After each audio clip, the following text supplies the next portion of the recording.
Okay, we have one sharing from Master Nityananda. Yes, Master Nityananda says monkey, trees, clouds, white, and flower. Thank you very much for sharing that. Okay, so let's move to the verification. We'll be projecting the image which we had projected.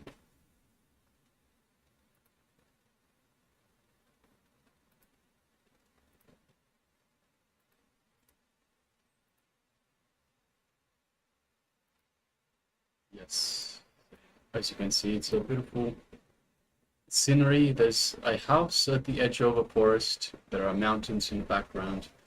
There are clouds. There is snow, and there is.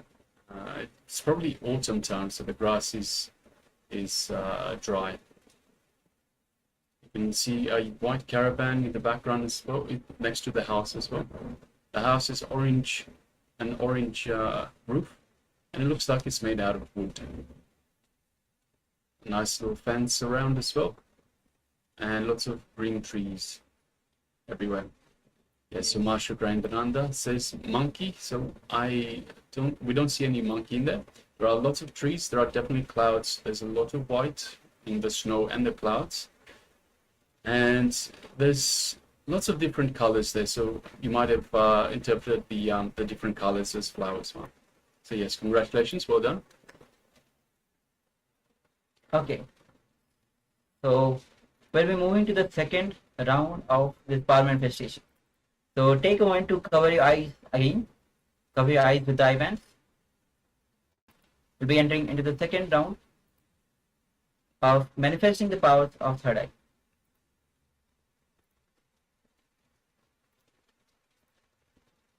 So once again, requesting all participants in the Zoom room, please switch on your cameras. Make sure you are visible on the camera.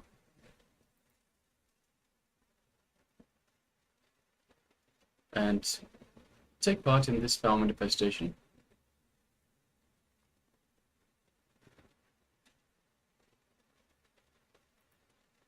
Now chant Mahavakya.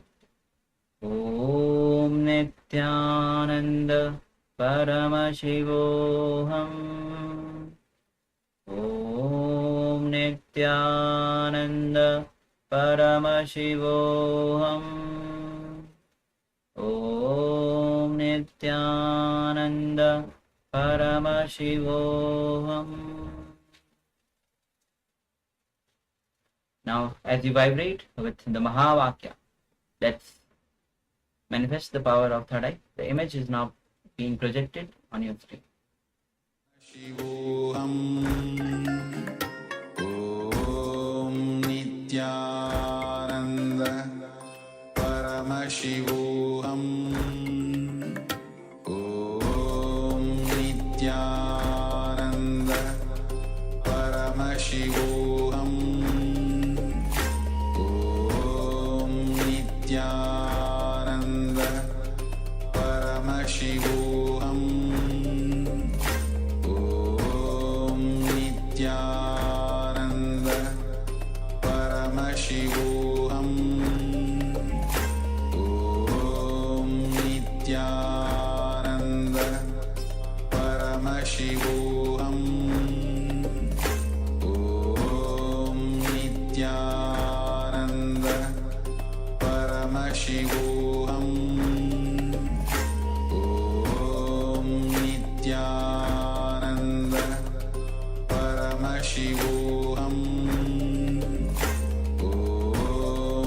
Nithyananda Paramashivam Om Nithyananda